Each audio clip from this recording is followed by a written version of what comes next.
G'day guys, welcome to the channel. Happy 2025, Happy New Year. So, doing a 6-month review on the wrist with the Omega Speedmaster white dial, released 2024, teased initially by Daniel Craig. And in my previous year in review video, I said that this was my favorite release of the year.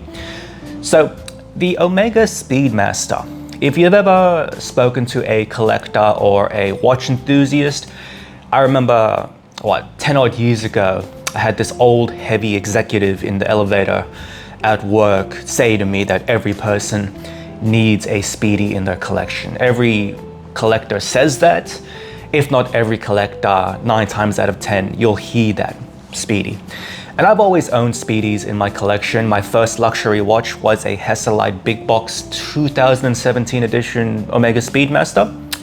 That was a great watch as a first watch, and I was influenced by people around me to buy that as my first watch. So the Speedy has a lot of pull. It does have a lot of clout in the industry, and it is a popular watch for a reason. However, the white dial released, and although it's not the most revolutionary change, it is a release that ignited something in me, hence the reason why it's my favorite release of 2024. Now, wearing it for 6 months, especially with the updated 3861 movements, the sapphire, as well as the nice bracelet, it has been wonderful. However, if you've been watching my channel for a while, I tend to buy and sell trade watches so I can experience new things, and just because I spend my own money, I have a finite amount of money for doing this hobby. So the Speedmaster was something that's been in my collection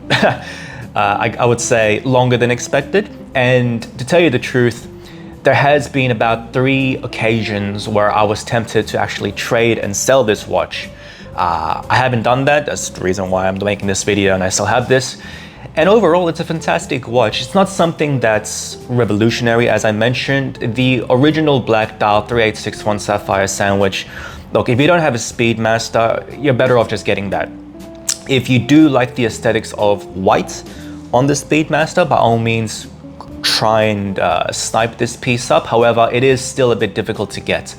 Not to mention, in the used market, they have dropped in value. So in all honesty, if you were to get one of these near new, right, in the secondary market, you can get them for about 10, 11 grand, whereas retail, we're talking about 13 and a half. So just keep that in mind.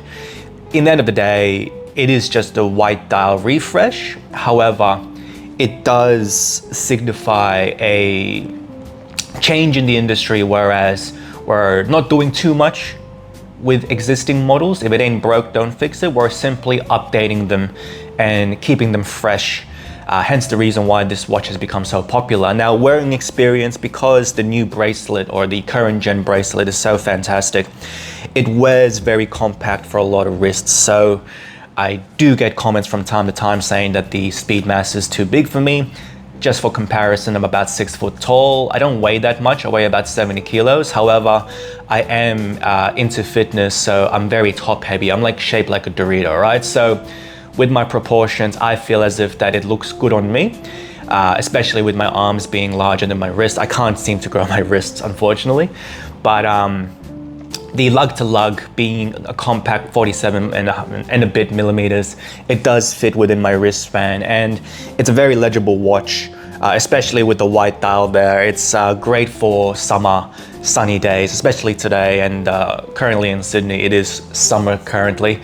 And it's just a nice wearing experience. The bracelet is what makes it for me. So with the comfort adjustments, I'm able to actually just, adjust it on the go, and it's been very comfortable. Now, the chronograph function, I don't ever use it, right? So I'll turn it on from time to time, but I have no real point to using it. Same with the diver function in the Submariner and the Yachtmaster I have. Yeah, I don't really play around with it as much. I simply just use it on simple occasions. If I need accurate timing, I'll use my phone, X, Y, and Z, but it's just a nice, clean, crisp feeling chronograph function. And yeah, no, it's a great watch overall. Now, as I mentioned, I had the opportunity to sell this watch 3 times. The first 2 times were actually for Daytonas. So a couple of my contacts reached out to me and said, hey, would you like a Daytona? I have a couple of watches that I can trade in, and this came up in the conversation. I got good valuations for it, basically my money back. And the Daytona was an additional 20K on top, give or take.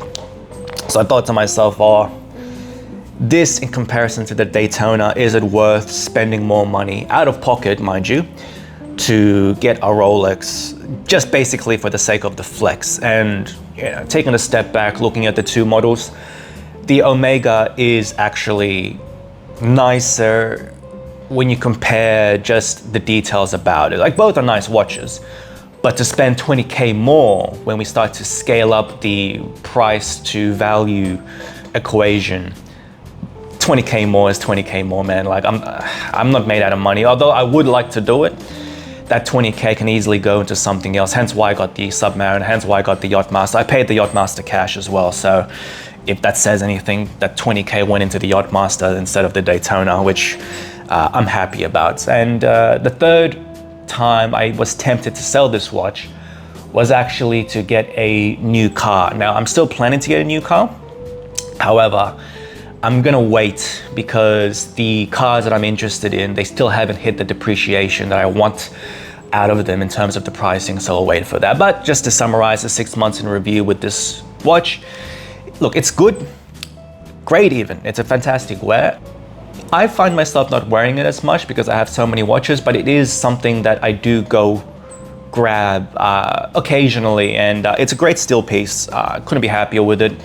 This has been the only watch I've ever gotten where the hype did get to me. The hype did make me buy the watch, just bloody saw it out on release, just paid for it cash, and I was like, yeah, I was happy with it. So look, at the end of the day, it's a great watch. It holds its value reasonably well. And yeah, the cons are very minimal. Like, there are very minimal cons with this watch, hence the reason why it's so popular. I can't think of any. The sapphire sandwich is great. The movement on the back looks excellent. It's accurate as anything. It's even more accurate than Rolex's. The bracelet is nice. It's a strap monster. You can put it on any strap, basically. The chronograph function works well. The quality control, look, with Swiss brands, they're not perfect. I've had issues with Rolex, Cartiers, everything, right? Omegas I've had issues with in the past. Quality control is fine. There are a few things I don't want to get into about the quality control because it's just factory issues. Otherwise, it doesn't bother me. And yeah, there's not much bad stuff I can say about it. So am I going to sell this or trade this watch later on? Maybe not. The only reason why I would sell this is if I wanted to get a new car, basically. Because at the end of the day, I do have enough watches. If I sell this for about 10 grand and get the car that I want, especially the new Mustang, that's what I'm looking forward to. Look, you just wait and see. It's end of the day, I can get another one of these. It's not something that I'm gonna have to pay for more down the track. If I wanted to get this again in the future, I can actually get it cheaper. So don't fall for the hype if you're gonna go for one of these. Just take your time. You can get them for less in retail nowadays. It's not a hype piece anymore. But that's the video. Hope you guys enjoyed. Catch you on the next one.